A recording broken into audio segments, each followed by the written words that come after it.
Foi. E aí, galerinha, boa tarde, boa noite ou bom dia, depende do horário que vocês estão vendo. Estou aqui entrevistando hoje o Marcos, ele é professor de História. Marcos, gostaria que você se apresentasse para o pessoal e aí a gente já começa as perguntas. Beleza. Então, bom dia, boa tarde, boa noite aí para todos vocês. Agradecer o convite do Antônio Alberto, sempre muito bom poder falar com outros públicos. Eu sou professor de História da Rede Particular de Uberaba, mas eu também sou pesquisador em História, sou doutor pela Unesp e também queria dizer que Antônio Alberto foi meu aluno no 9º ano. Então, além de tudo, de poder falar sobre esses temas que a gente vai conversar aqui hoje, é bom poder falar com os nossos ex-alunos, manter esse diálogo mesmo depois da sala de aula. Então, fiquei muito agraciado pelo convite. Marcos, a primeira pergunta que eu quero te fazer é um pouquinho, já é um pouquinho delicada, por ser a primeira pergunta, mas vamos lá. Como você observa o governo Bolsonaro? Em qual De um sentido? modo geral. De modo geral? De um modo geral. Cara, é muito complexo, né? Eu acho que a gente tem que olhar o governo Bolsonaro de modo mais complexo do que usualmente se tem falado. No atual momento que a gente está falando, tem muita gente falando em ameaça fascista do governo Bolsonaro e coisas do tipo. Eu discordo completamente dessa análise. E por que eu discordo? Porque usar o termo fascismo para falar sobre o governo Bolsonaro impede que a gente veja as particularidades desse governo, impede que a gente entenda o contexto histórico que gerou esse governo do Bolsonaro. E dois, não afirmar Bolsonaro como fascista ou coisa do tipo não significa afirmar que ele não é autoritário. Então, eu quero continuar afirmando que ele é autoritário, que ele está numa escalada autoritária dentro do Brasil, mas nem por isso se trata de uma ameaça fascista, mas sim de uma ameaça autoritária. Então, a primeira grande questão a se colocar no governo Bolsonaro é esta. A segunda questão é que o governo dele vem num processo de isolamento e radicalização. E isso é muito perceptível no modo como se processaram os últimos 2 anos. Porque uma coisa era Bolsonaro como candidato em 2018, e aí eu costumo dizer que ele era uma pedra atirando pedras em outras vidraças. Mas no momento em que ele é eleito e se torna presidente da República, ele deixa de ser pedra e passa a ser a própria vidraça. Ou seja, uma coisa é você se comportar como candidato, e aí você pode fazer todo tipo de apostas, todo tipo de promessas, de radicalizações, porque os seus compromissos são de outra ordem. Mas uma vez que você está no poder, os seus compromissos mudam. Você tem que se comportar como um presidente da República, assumir compromissos políticos de um presidente da República, e isso implica que você não manda sozinho. Isso implica que o poder numa república, numa democracia, ele é evidentemente compartilhado. E no caso, ele parece não saber lidar com isso ou não querer lidar com esse fato. Então, os problemas do governo dele advêm exatamente desse caráter extremamente autocrático e extremamente antipolítico do próprio governo Bolsonaro. E daí ele vai tendo que radicalizar cada vez mais dentro desse governo, porque ele se isola por conta dessas posturas antipolíticas. E também quer radicalizar porque ele sabe muito bem que o que o elegeu foi uma polarização política. O que o elegeu foi uma crise política. Então, eu vejo que ele está tentando manter o tempo todo um cenário de permanente polarização, de permanente radicalização, e está fazendo isso, evidentemente, também na pandemia, porque ele precisa disso para sobreviver. Se ele não tiver inimigos, ele não sobrevive. Então, ele precisa criar esses inimigos, precisa criar essas dicotomias, essas polarizações. Então, acho que é mais ou menos por aí as chaves de compreensão para esse governo. Exatamente sobre isso que seriam as próximas perguntas, porque o fascismo ele se dá por criações de inimigos. E quando a gente difere o Bolsonaro do fascismo, a gente não está colocando essa grande nomenclatura que se diz pelo fascismo. E a outra questão é a seguinte: o populismo, a palavra populismo, ela sempre teve muita divergência pela história. Por exemplo, quando ela surgiu na Rússia, ela surgiu como uma maneira boa, como algo positivo. Hoje em dia, quando a gente fala que um governante, quando a gente fala que um político é populista, a gente logo refere ao lado negativo. Então, Uhum. visando esse lado negativo ou positivo, o Bolsonaro, ele, na época de eleição, ele não acabava tentando falar com a população de certa forma? Então, eu vejo um problema, como você muito bem colocou, existe um problema muito sério quando a gente fala de populismo. Por quê? É também um conceito sem muita precisão. Quando ele vem para a América Latina, quando ele vem para o Brasil, ele tem uma conotação diferente daquele que ele tinha na Rússia, como você bem colocou. E o problema é que ele acaba. Ele tem vários problemas, então vamos tentar enumerar alguns. O primeiro, ele tenta abarcar tanta gente que ele acaba perdendo eficácia. Então, quem é populista? Todo mundo praticamente é populista. De Getúlio Vargas a Bolsonaro, passando por Juscelino Kubitschek e Lula, são enquadrados dentro do populismo. Então, que conceito é esse que consegue caber tanta gente? Mais ainda, o conceito de populismo ele acaba sendo muito mais uma ofensa, no sentido pejorativo da coisa, do que um conceito propriamente dito. Então, populista é sempre o outro. Você nunca quer se chamar de populista, você quer chamar os outros de populistas. Então, acho que esse é o primeiro problema. O segundo problema é que essa ideia de populismo que se traz desde os anos 50, 60, 70 no Brasil, ela traz consigo também a ideia de que existe um grande líder carismático que simplesmente manipula o povo, manipula os trabalhadores. Então esse líder, ele parece ter muita força, parece ser o único sujeito da história, e os trabalhadores, eles aparecem sempre muito passivos, sempre como uma massa meio sem forma, e que quem dá essa forma para a massa é o próprio líder. Então, o segundo problema do conceito de populismo é que ele não entende a relação entre Estado e sociedade, a relação entre líder e trabalhadores, como uma via de mão dupla.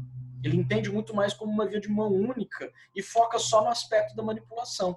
Outros historiadores, desde os anos 80, 90, têm feito pesquisas que estão levando essa compreensão para outro lugar, que não é só uma questão de manipulação, mas é uma questão também de troca.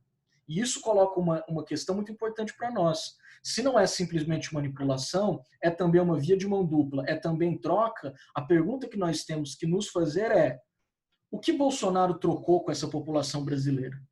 O que a população brasileira viu no Bolsonaro e se sentiu representada em relação a ele? Então não é uma simples sedução do Bolsonaro da população brasileira. O Bolsonaro não é uma produção só individual, mas o bolsonarismo é uma produção social. A sociedade brasileira deu origem a isso. Então esse é desse fenômeno histórico que se trata quando a gente está falando sobre o Bolsonaro. Mas tem como a gente eleger alguém sem esse lado do populismo? Porque, por exemplo, eu vendo a política como um todo, eu observei dessa forma, pelo menos, o Enéas. Ele era uma pessoa que tinha muito mais carga teórica, ele era uma pessoa muito mais pensante do que o Bolsonaro, só que ele não tinha esse carisma populista. Então, tipo, ele não falava a linguagem do povo. Então, acaba sendo aquela questão do a pessoa vota naquele que faz aquilo que ele faz normalmente. Vai comer um lanche na padaria, vai na boca de caixa. Então, não acaba tendo esse lado também da população não se conscientizar o que realmente é o populismo e o que realmente é o político. Então, mas é que tá. As pessoas votam em quem elas votam porque elas se identificam ou não com determinadas coisas. Então, o que os políticos fazem é exatamente tentar convencer as pessoas. E eles usam todo tipo de mecanismo possível para tentar resolver isso. Então, tipo, o cara vai comer pastel na feira porque ele quer se mostrar popular, não populista, mas ele quer que as pessoas pensem: nossa, esse cara aqui, ele é gente como a gente. Entendeu? Então ele vai beijar uma criança no colo de alguém, vai comer pastel na feira da Badia, vai fazer uma série de coisas, entendeu? Vai comer pão com mortadela, enfim, ele vai apelar para todos os tipos de subterfúgios para que ele pareça uma pessoa popular.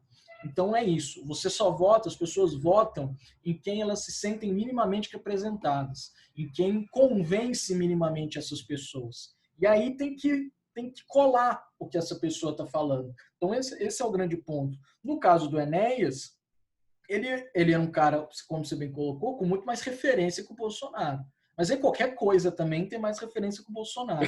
Mas no caso do Enéas, realmente ele era um cara muito intelectualizado. E só que era um problema isso também para ele. primeiro, a figura dele era muito caricata, ele nunca foi muito levado a sério. A propaganda do Prono era uma coisa muito louca, cara. Era o Enéas lá, todo maluco, gritando 56, 56, tocando uma sinfonia de Beethoven atrás. As pessoas olhavam para aquilo e falavam, meu Deus. Era toda produzida, né?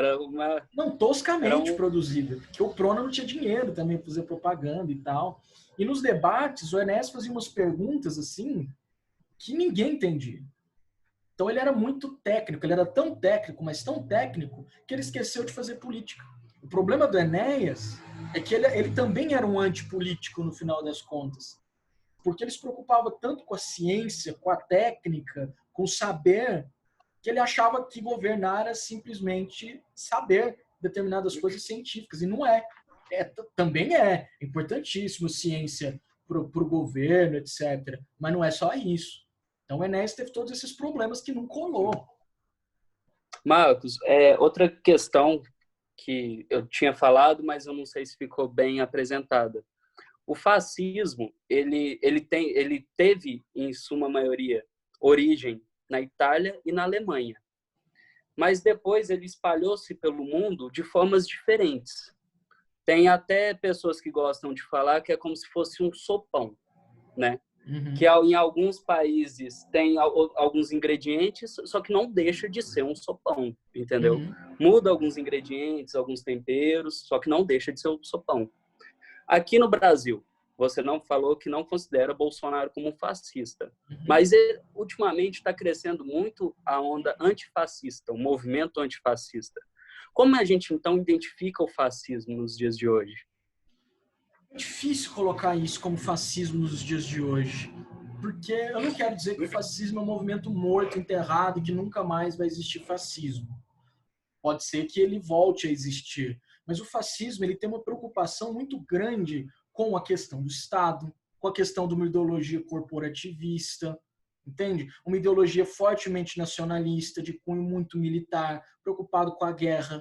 E também foi um movimento que surgiu num contexto histórico de crise da Primeira Guerra Mundial, depois da crise de 1929. Então, acho muito difícil a gente pensar o fascismo hoje nos mesmos termos que a gente pensava o fascismo em 1929, 1930, 1940. Então, por isso é muito difícil falar de movimentos fascistas nos mesmos termos que a gente teve nas décadas anteriores, anos 30, anos 40. Por exemplo, no caso do bolsonarismo, o Bolsonaro tem um ministro que defende o livre mercado. Aí já é uma característica completamente diferente do fascismo. O fascismo estava pensando no Estado total, num Estado que controlasse, inclusive, a economia. O fascismo jamais toleraria o Bolsonaro bater uma continência para a bandeira dos Estados Unidos. Jamais toleraria a subserviência do Brasil em relação aos Estados Unidos, ou a questão também de Israel. Então, são características bem diferentes. Mas o fascismo, ele também defende a questão da política como sendo verticalizada. O de cima governa os de baixo. O de cima, logicamente, são os governantes e o de baixo a classe. Bolsonaro, quando fala a questão de empresários, defender essas classes e tirar as minorias, de certa forma, ele não está pregando um discurso fascista. Ele pode não ter um governo fascista, Entendo. Mas simpatizantes fascistas votaram no Bolsonaro. Ah, não, isso sem dúvida nenhuma. Nisso você tem toda a razão, nisso eu concordo. Simpatizantes do fascismo certamente votaram no Bolsonaro. Ele tem, quando eu estou dizendo que ele não é fascista, eu não quero dizer que ele não tenha pontos de contato com o fascismo, que ele não tenha certas semelhanças com o fascismo, entende? Mas não é porque ele tem pontos de contato que ele é, entende? A questão é mais ou menos por aí, entende? Então ele tem semelhanças. E claro, os fascistas evidentemente votaram nele, porque vem nele algo o mais próximo possível no Brasil de fascismo. O Bolsonaro, ele ganhou a eleição, eu sei que fica muito repetido falando sobre o governo dele, mas é porque é o governo que a gente se encontra, então é impossível a gente não fugir disso. Infelizmente. Mas o Bolsonaro, quando ele foi eleito um dos três pilares, que foi família, patriotismo e religião, e Deus. Uhum. E a pergunta que eu tenho a te dizer é se esse realmente tem que ser os três pilares apresentados pela sociedade e foi apresentado para ser o caminho certo, ou se a gente tem que seguir, por exemplo, outras linhas que são mais abrangentes ou que têm outros pilares de mais importância do que esses. Uhum. Eu acho que o pilar mais importante de todos é a democracia. Se a gente estiver dentro da democracia, todo o resto está valendo. O problema é que, às vezes, esses critérios que ele estabeleceu acabam se tornando muito antidemocráticos. Quando ele coloca, por exemplo, o próprio conceito de Deus, ele fere um princípio essencial da nossa democracia, que é a laicidade do Estado. Não há nenhum problema as pessoas terem religião. Aliás, muito saudável. O sentimento religioso permeia a humanidade como um todo. Agora, nós temos que partir do pressuposto de que a esfera pública ela não é religiosa. E aí não significa dizer que a esfera pública é ateia. É que simplesmente não tem religião nenhuma, ela não assume nenhuma religião. Então, quando ele coloca Deus acima de todos, isso é problemático demais. E aí ele vem com um argumento muito tosco, de que o Estado brasileiro é laico, mas o povo brasileiro é cristão. Muito bom, é isso. Continue assim, o Estado brasileiro sendo laico e o povo brasileiro sendo cristão, em paz, na esfera privada, sendo cristão, sendo um bandista, sendo candomblessista, qualquer coisa, um budista, qualquer coisa que você queira ser. Então aí isso já é um problema para a democracia, né? A ideia de nação também, ela pode ser muito bem utilizada.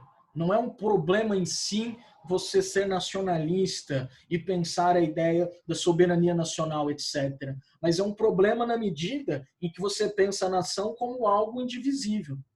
Você pensa a nação como uma coisa em que aqueles que concordam com você são a nação e aqueles que não concordam com você não são a nação. Então, o problema disso é que essas colocações, e a família também é a mesma coisa, super importante, evidentemente, falar de família, mas qualquer família. O problema dessas três coisas que você colocou aí, que na verdade o Bolsonaro colocou, é que ele não consegue perceber pluralidade nenhuma delas. É a família, mas é uma família. É Deus, mas é um Deus. É a nação, mas é uma nação que não tolera pluralidades. Então, eu penso que os princípios que a gente tem que viver não são esses três, são também esses três, mas dentro de uma perspectiva completamente plural. Porque a democracia é exatamente isso. A democracia é aquilo que tolera todas as pluralidades. A democracia nunca assume nada como verdade absoluta. E por isso, ela deixa as pessoas viverem como elas querem viver. Então, você vai ter a religião que você quer, você vai ter a tradição que você quer, a família do jeito que você quer, o corpo do jeito que você quer. Então, não existe um princípio que todos devemos viver. Quer dizer, talvez exista um, que é a ideia da tolerância democrática. Mas dentro disso, respeitando as normas, respeitando o jogo da democracia, de resto, tá tudo certo. Vamos embora. Marcos, a questão da democracia, ela não é muito casada também à questão da equidade? Porque, por exemplo, se a gente vê uma pessoa que, em plena eleição democrática, ela ofende negros, vai contra cotas de negros, vai contra direitos adquiridos pelas mulheres depois de tantas lutas, vai contra direitos LGBTs, a gente pode se dizer que isso é um processo democrático? De jeito nenhum. Porque a democracia, exatamente, ela precisa estar aberta à inclusão de todos. Então, o grande ponto da nossa democracia, e de todas as democracias, na verdade, é que hoje elas têm um desafio muito grande, as democracias. Estava lendo até um livro sobre isso, que é muito interessante. Vou até fazer essa indicação para vocês aí, que é esse camarada aqui, Daniel Innerarity, Política em Tempos de Indignação. Muito bom. Depois, qualquer coisa, eu indico mais alguns outros. O ponto que esse cara está colocando é que as democracias, no começo, elas foram moldadas por um tipo de indivíduo, ou por uma ideia de indivíduo, que não tinha muitas particularidades. que não tinha muitas identidades. Só que depois a gente foi percebendo que isso era muito importante, de que pessoas com lugares sociais específicos sofriam coisas específicas e que por isso não tinham a sua cidadania garantida. Então a democracia ela tem que se preocupar com aquilo que é comum a todos, sem dúvida nenhuma. Mas ela também tem que se preocupar em garantir a cidadania para aqueles que, por determinadas condições, sejam elas de raça, gênero, sexualidade, tem que preocupar em garantir a cidadania também para essas pessoas. Então, a melhoria da nossa democracia passa também por garantir essa equidade que você está falando, por pensar políticas públicas, ações afirmativas, que consigam dar igualdade e também liberdade para todas essas pessoas aí. E como seria uma forma de governo, no seu ver, a perfeita forma de governo? Não existe. Não existe uma forma perfeita de governo.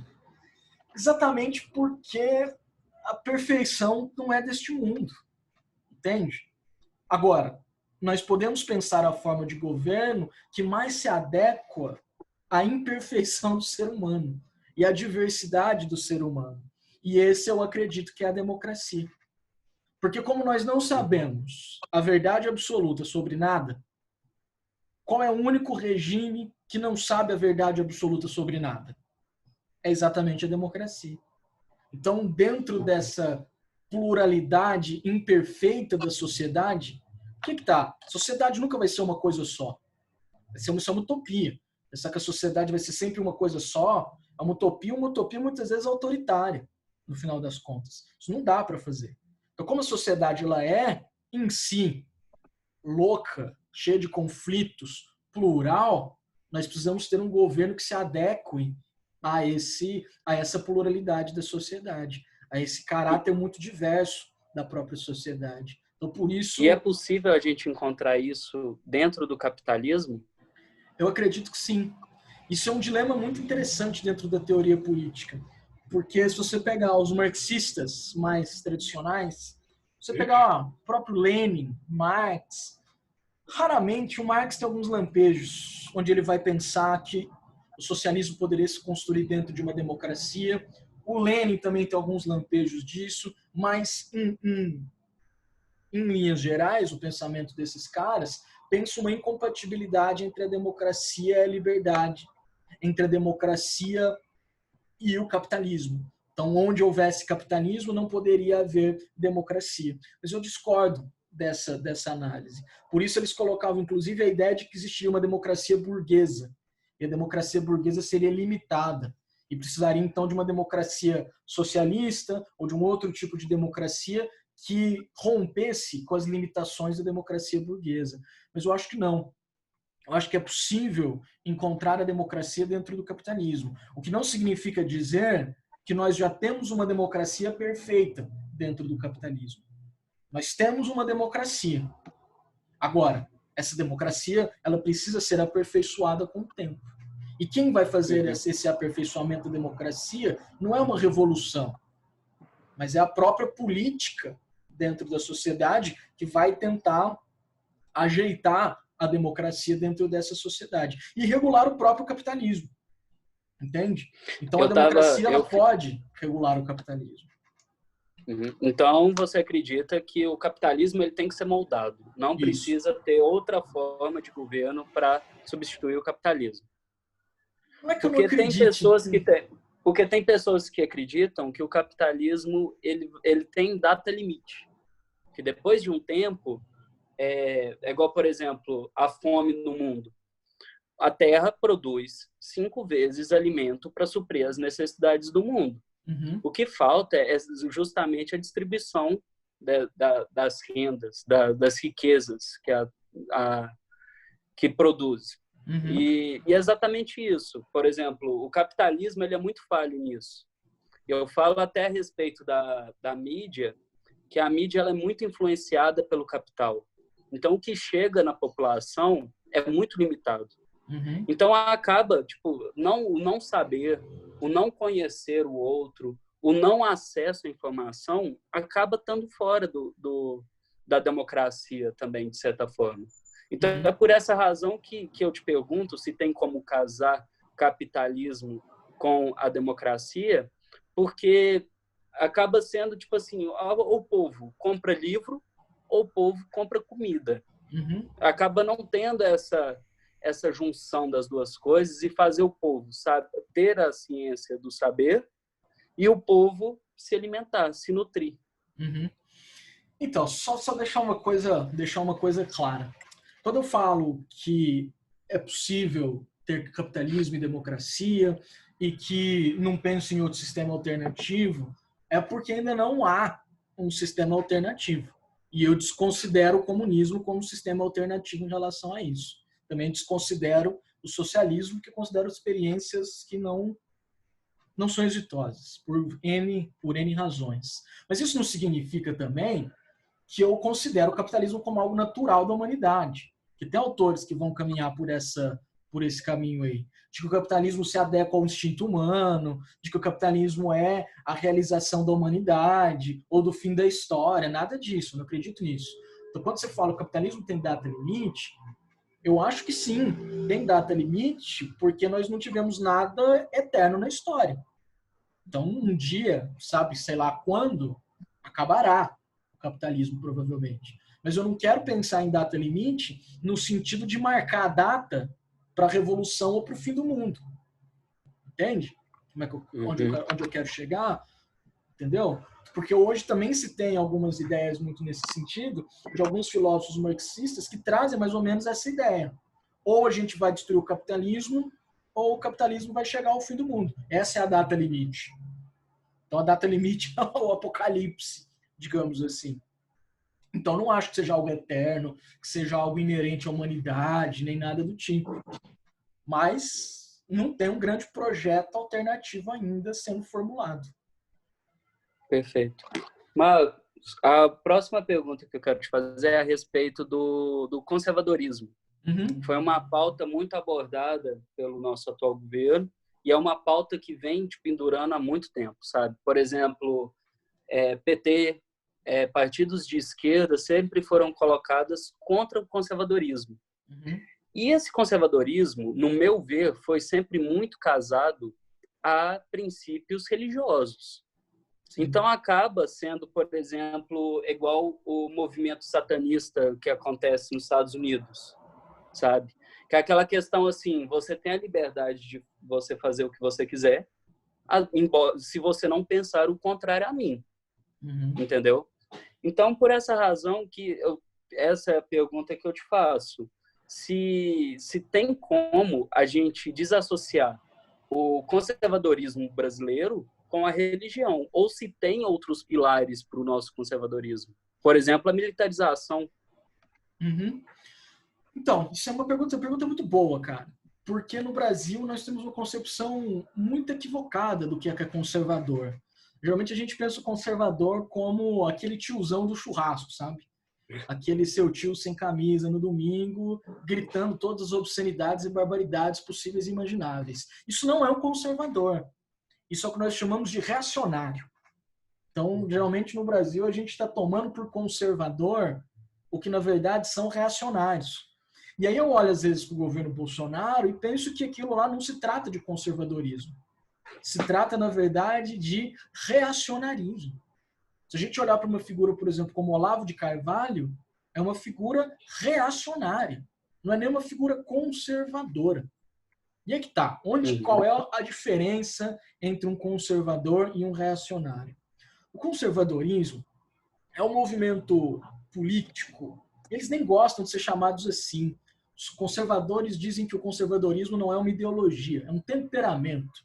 Então vou ser justo com os caras e vou chamar pelo nome que eles gostariam de ser chamados. O temperamento conservador vai surgir depois da Revolução Francesa, principalmente por um cara chamado Edmund Burke.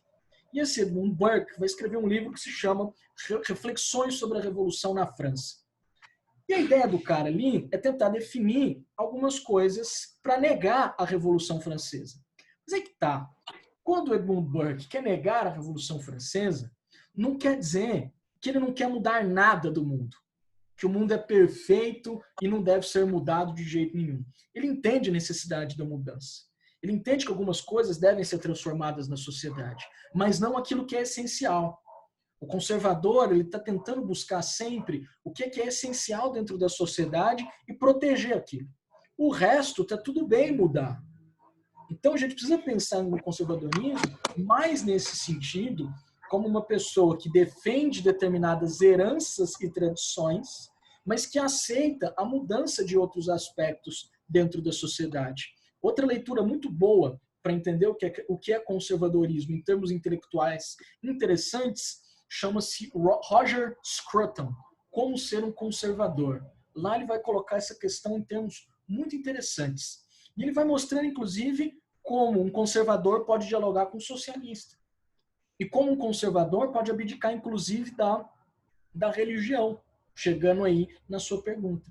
Porque o grande debate do conservador é quais são os valores que nós vamos querer conservar?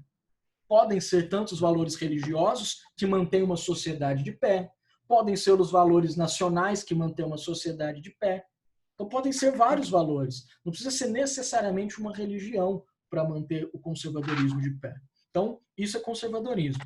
Agora, reacionarismo é exatamente essa ideia de que o mundo foi completamente para o lugar errado. De que o mundo é uma decadência, de que o mundo está podre, e aí nós temos que voltar para trás. Entende? O reacionário ele não consegue viver no tempo presente. Ele tem sempre uma nostalgia muito doída daquilo que foi. Ele tem a sensação de que o mundo está de cabeça para baixo. Ou então daquela ideia muito senso comum de que existe uma inversão de valores. E a gente precisa voltar para trás. Então, pensando o conservadorismo, tem como, sim, nós pensarmos um conservadorismo fora de uma esfera religiosa. Claro, vão ter conservadores essencialmente religiosos, mas outros vão ir para outros lugares, vão pensar outras ideias. Agora, o reacionarismo é mais difícil. Porque aí, por exemplo, o Olavo de Carvalho, todo o pensamento dele é a busca da espiritualidade perdida. É a busca de Deus no mundo que rejeita Deus. Aí é esses caras que você está falando. Entende? Aí, essa religiosidade da qual você está falando, ela me parece muito mais reacionária do que propriamente conservadora. Porque, de certa forma, até a nossa Constituição, que se diz democrática, ampla, né? Ela se fecha muito a um público. Por exemplo, não tem nada na nossa Constituição que vai contra, por exemplo, a Bíblia, né? Então, aí a gente vê, observando assim, a gente vê que o Estado laico também, ele é muito colocado de uma forma que nunca existiu, sabe? É uma maneira falsa de ser colocado. Mas ele existe, mas ele tem alguns problemas ainda. Porque se a gente falar que ele não existe totalmente, é meio exagerado também. Porque a igreja já foi separada do Estado. Tudo bem, tem crucifixo em todos os lugares, tem crucifixo em repartição pública, está escrito Deus seja louvado na moeda, é complicado. Mas também, tipo, existe casamento civil, existe divórcio, as pessoas podem professar suas religiões. Então, né, tem problemas, mas não é também um Estado cristão, entende? E a outra pergunta também, como que você acha que seria, essa eu já fiz, né, como seria um modelo ideal de Estado? Uhum. De Estado? Já fiz essa? Já fez. Estado. Já fez. Que é falando da democracia. Né? Da democracia. Uhum. Como que a gente difere a extrema esquerda, a esquerda, a direita e a extrema direita? É saudável a gente colocar essas 4 caixinhas e tentar sempre colocar as pessoas dentro de uma delas? Ou entre elas existem várias outras caixinhas? Muito boa pergunta, cara. Eu gosto muito de pensar isso, porque esse é um debate muito forte, né, na política contemporânea. Alguns vão advogar, por exemplo, tipo Marina Silva, vai advogar que não existe mais direita, não existe esquerda, não existe centro, não existe nada. Existe redes, né? Mas eu sou dos que acredita que ainda existe esquerda, existe direita, existe extrema esquerda e extrema direita. Claro que não são caixinhas. Não é simples assim você dizer, bom, fulano pensa assim, assim, assim, dá para enquadrá-lo na extrema esquerda. Ou outra pessoa dá para enquadrar tranquilamente na extrema direita. Então, embora existam essas categorias, elas não são categorias muito fechadas. As pessoas transitam por várias coisas. Então, muito difícil você encaixar um indivíduo ou um partido e falar, taxativamente, este partido aqui é socialista. Que claro que ele vai ter todas as suas particularidades. Então, o primeiro ponto é esse. Segundo ponto é que tudo hoje está muito confuso em relação a isso. Não existe uma separação muito nítida entre esquerda e direita, principalmente porque os nossos debates políticos eles são cada vez menos ideológicos. Eles são cada vez mais pragmáticos, cada vez mais técnicos e cada vez menos ideológicos. Então, isso confunde mais ainda o que é esquerda e direita. E, em terceiro lugar, para responder como diferenciar essas linhas políticas, tem uma outra leitura aí que eu acho muito legal para o nosso público, que é esquerda e direita, razões de uma distinção de um cientista político italiano chamado Norberto Bobbio, que vocês leem muito no direito, inclusive. Só que eu leio as outras partes do Bobbio, as partes do direito eu não sei nada da parte política. O Bobbio vai ter uma sacada muito legal para diferenciar esquerda e direita, que é, para a esquerda, ela está buscando sempre políticas mais igualitaristas. Então, está buscando sempre a igualdade. E a direita, ela é inigualitária. Ou seja, não quer dizer que a direita é malvada e quer que todo mundo seja pobre ou coisas do tipo. Não é isso. Mas é que eles entendem a desigualdade como algo natural, como algo que permeia a sociedade e não pode ser rompido. Então, um é igualitário e o outro é inigualitário. Não quer dizer que seja a favor da miséria. Então, inclusive, muito importante fazer essa distinção entre o que é desigualdade e o que é miséria. Porque senão as pessoas vão achar, nossa, então a direita é a favor que tenha pessoas muito pobres. Não é tão simples assim a coisa. Beleza, então isso aí diferencia esquerda e direita. Agora, o que vai diferenciar os extremos da esquerda e os extremos da direita? Para o Bobbio, é o par liberdade e autoridade. Então você vai ser uma extrema esquerda quando você quer garantir essa igualdade a partir da autoridade, a partir da força, principalmente. E você vai ser extrema direita quando você quiser garantir essa inigualdade também a partir da força. Então, extrema esquerda e extrema direita são diferentes, mas tem algo em comum, que é a questão da autoridade, da força, entende? E a liberdade tornaria centro-esquerda e centro-direita, mais ou menos. Então, acho muito boa essa leitura do Bobbio. Ela é generalista, assim, que dá para a gente entender um quadro, quase como se fosse um diagrama da coisa. E se fosse para você se colocar, você se colocaria em algum desses 4 pilares? Me colocaria centro-esquerda. Centro-esquerda? Centro-esquerda. Perfeito. Perfeito. Marcos, eu acho que é isso. Aí você tinha falado para mim que quando a entrevista, tu queria me fazer uma pergunta. Uma pergunta. Quero fazer essa pergunta público que está nos assistindo, caro telespectador virtual. Antônio Alberto, menino no 9º ano, não sabia que esse menino viraria comunista. E a pergunta que eu quero fazer para ele, o entrevistador, é essa. Como você se tornou comunista nesses 8 anos que a gente se conhece? Marcos, em primeiro momento, o comunismo, eu não me coloco como comunista. Eu me coloco como socialista. Porque acreditar em algo que nunca existiu, eu acho que é um tanto quanto loucura, sabe? Quanto socialista, tudo começou na Copa de 2010, quando o Brasil, na Copa da África do Sul, quando foi jogar Brasil e Coreia do Norte. O Brasil, quando ele entrou em campo, ele estava com aquela camiseta, com o logo CBF e cheio de marcas na camisa. Na frente, na manga, atrás. E eu comecei a observar o que essa seleção brasileira está representando no Brasil. Entendeu? E eu comecei a olhar, por exemplo, a Coca-Cola. É uma empresa que traz mais mal do que bens, traz mais malefícios do que coisas boas para a população brasileira como um todo. Porque é uma empresa que vem de fora, explora o povo, rouba as riquezas que deveria ficar aqui e leva para o exterior. E eu estava observando essa maneira como um todo, que todos os jogadores, em suma maioria os jogadores brasileiros, não jogavam aqui no Brasil.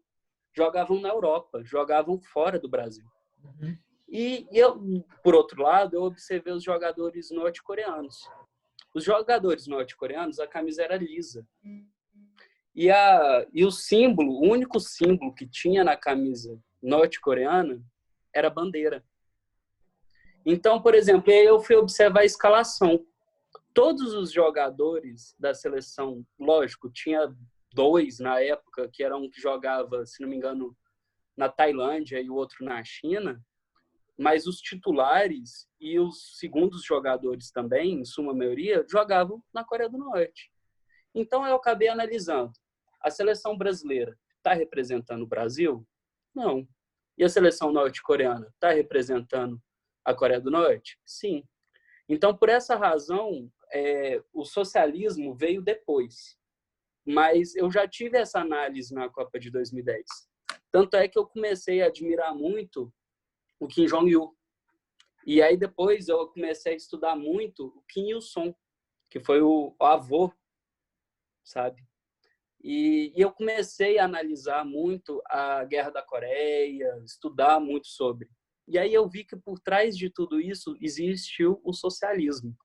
E aí, lógico, aí eu abri o leque e comecei a ler sobre outras filosofias. Mas tudo começou na Coreia do Norte, que é o regime mais odiado por muitas pessoas que vão falar a respeito do socialismo real.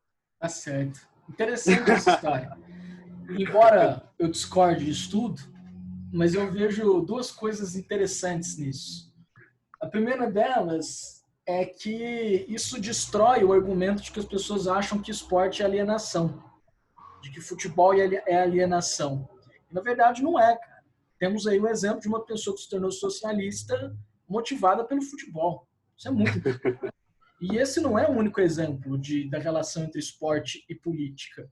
A gente tem, por exemplo, na Itália, você deve saber disso também, o Livorno, que é um time ligado ao comunismo. Os caras cantam Bella Ciao na torcida, é maravilhoso, é lindo. Eu não sou comunista nem socialista, mas eu acho maravilhoso, eu acho lindíssimo. Os caras cantando Bella Ciao na torcida, eu me emociono, acho lindo aquilo, né? Tem aqui no Brasil o João Saldanha, técnico da seleção brasileira antes da Copa de setembro e tal, então muito bom. E sempre foi casado, a política e o esporte sempre foram casados. Por exemplo, na Copa de 1970, quando o Brasil foi campeão, foi muito usado como propaganda política para a ditadura. Sim. Ou mesmo, pensando mais em exemplos de extrema-direita ainda, o Mussolini usou o futebol dentro da Itália também. E a Itália ganha as Copas bem no governo do Mussolini, né? Eu acho que a Itália ganha 34 e 38. As Copas. 34? Ah, não sei. A Itália tem 4. Então, o Uruguai ganha 30, 4, que é a primeira. Isso. Eu não lembro se quem ganha a segunda é o Argentina, não foi? Não, a Argentina só ganha mais tarde. Mas enfim, sei que a Itália... Foi 1950, final de 1934. Ah, não, foi 1950 e teve outra contra a Alemanha. 50 foi o Uruguai, né? Verdade. Mas enfim, de qualquer modo... E também teve a Olimpíada também na Alemanha nazista. A Olimpíada de Munique. Tem também as Olimpíadas que falam boicote, que a União Soviética boicota a dos Estados Unidos, os Estados Unidos boicota a da União Soviética. Então, tipo, muito bom isso. E a segunda coisa que eu achei massa do papo é que você está fazendo uma coisa muito democrática. A gente diverge muita coisa, mas mesmo assim o papo foi muito democrático. Eu acho que isso é muito importante no momento que a gente está vivendo, sabe? De conversar com pessoas que estão fora da sua linha política, respeitando isso. Eu acho isso louvável e aí te dar os parabéns por isso, que é muito, muito importante. Muito obrigado, Marcos. E eu vejo muito também que muita gente fala esporte, religião e política não se discute. Mas essas três coisas são os pilares da sociedade. Todas se casam e todas fazem a sociedade ser do jeito que é hoje. Então, se a gente não discute a respeito disso, a gente está à mercê de quem discute. E o problema é que quando você fala política não se discute, é que a pessoa acha que política, futebol e religião é uma questão de gosto. Não é simplesmente uma questão de gosto. Entendeu? A fé, eu gosto dessa religião. Não é isso, é muito mais. O sentimento religioso é muito mais do que gosto. A política também é muito mais do que um simples gosto. E até o futebol também é muito mais do que um simples gosto. Então é por isso que se discute. Se fosse mesmo uma questão de gosto, beleza, você gosta do PT, outra pessoa gosta do PSDB, beleza. Mas isso não é igual escolher roupa. Eu vou na loja e falo, nossa, eu prefiro camisa vermelha, eu prefiro camisa azul. Mas não é simples assim. Não é questão de gosto. Mas eu já vou finalizar. Te agradecer muito, viu? Obrigado. Beleza. E fala pro pessoal, fala suas redes sociais aí. Eu vou deixar aí na descrição aí pro pessoal. Mas faz um... Beleza. Fala sobre o pessoal te se procurar, como que o pessoal te acha. É verdade. Então, quem quiser continuar esse papo aí comigo, acompanhar meu conteúdo no Instagram, que eu só posto coisas relacionadas à história, política, etc., é só ir lá no meu perfil Marcos FS Oliveira. Marcos com U. Então, de novo, Marcos FS Oliveira. E é isso aí. Obrigado, viu? Valeu. Obrigadão.